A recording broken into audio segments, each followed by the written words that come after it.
Por a l'infern. Reflexió.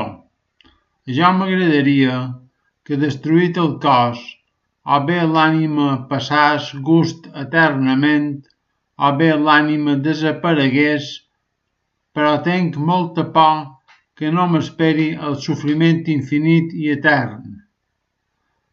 Per això m'estim més estar viu.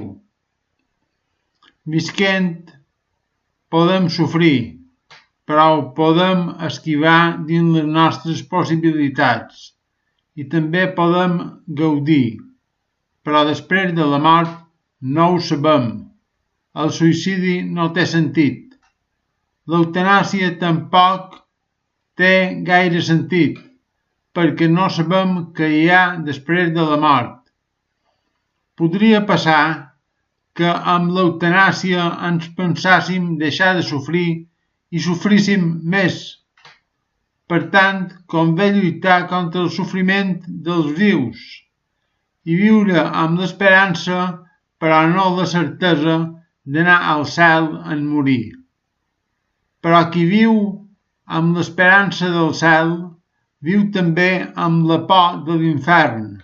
Per tant, el millor és no pensar tant i viure el moment.